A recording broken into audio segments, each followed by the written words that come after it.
السلام علیکم سامعین کرام، آج ہم اس ویڈیو میں حضرت لقمان علیہ السلام کے بارے میں تھوڑا سا تذکرہ فرمائیں گے۔ حضرت لقمان کے بارے میں بتایا جاتا ہے کہ وہ ایک دانش مند اور حکیم انسان تھے۔ حضرت لقمان کا ذکر قرآن مجید میں بھی ہوا ہے۔ لقمان کو عموماً لقمان ابن عنقا ابن صدون بتایا جاتا ہے، لیکن سہیلی نے ان کا نام ابن جریر اور قتیبی کے حوالے سے لقمان ابن ساران بتایا ہے اور کہا ہے کہ انہیں اس نام سے بھی پکارا جاتا تھا۔ لقمان کے بارے میں یہ بھی کہا جاتا ہے کہ وہ داؤد کے زمانے میں قاضی تھے، یعنی داؤد علیہ السلام کے زمانے میں۔ سفیان ثوری نے اشعث، اکرمہ اور ابن عباس کے حوالے سے لقمان کو حبشی اور نجار یعنی بڑائی بتایا ہے۔ کہا جاتا ہے کہ لقمان چھوٹے قد کے چپٹی ناک والے شخص تھے۔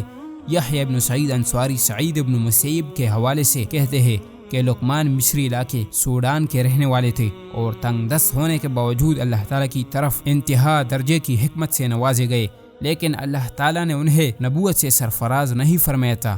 عمر ابن قیس کہتے ہیں کہ لقمان ایک حبشی غلام تھے۔ ایک دن ان کے پاس ایک شخص اس وقت آیا جب وہ لوگوں کے سامنے تقریر کر رہے تھے۔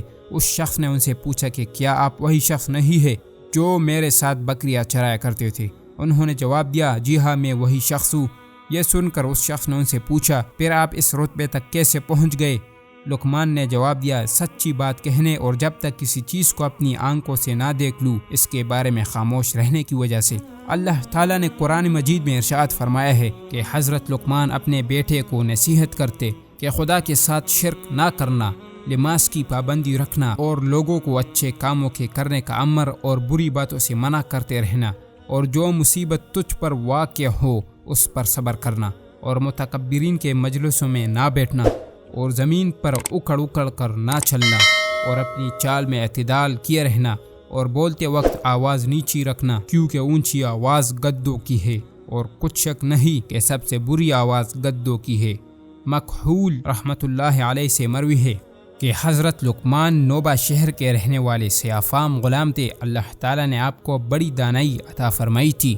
بنی اسرائیل کے ایک شخص نے آپ کو 30.5 دینار میں خرید لیا تھا اور آپ اس کا غلام تھے اور اس کا کام کرتے تھے۔ حضرت لقمان کے آقا شطرنج پرانے زمانے کا کھیل کھیلا کرتے تھے اور اس پر جوا بازی کرتے، اور ان کے دروازے پر ایک نہر جاری تھی۔ ایک دن یہی کھیل کھیلا اس شرط پر کہ جو ہار گیا وہ اس نہر کا ساری پانی پیے گا یا جیتنے والے کو فدیہ دے گا۔ لہذا ایک شخص نے ان سے مقابلہ کیا اور جیت گیا۔ بازی لے جانے والے نے کہا، نہر کا سارا پانی پیو یا مجھ کو فدیہ عطا کرو۔ حضرت لقمان کے آقا نے کہا، تمہارا فدیہ کیا ہوگا؟ اس شخص نے کہا کہ فدیہ میں تم اپنا سارا مال اور جائیداد مجھ کو دو، اور یا میں آپ کی دونوں آنکھیں پھوڑ دوں۔ آقا نے کہا، مجھے 1 دن کی مہلت دے دیجئے۔ اس نے مہلت دے دی۔ آقا نے انتہائی رنج اور غم کی حالت میں شام بسر کی۔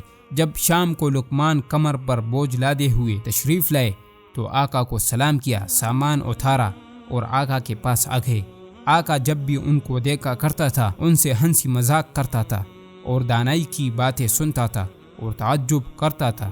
لقمان ان کے پاس بیٹھے تو عرض کیا کہ کیا بات ہے؟ میں آپ کو رنجیدہ اور غمزدہ دیکھ رہا ہوں۔ آقا نے منہ پھیر لیا۔ آپ نے دوسری مرتبہ کہا۔ آقا نے پھر منہ پھیر لیا۔ آپ نے تیسری مرتبہ کہا۔ آقا نے پھر منہ پھیر لیا۔ پھر آپ نے فرمایا کہ کیا واقعہ ہے؟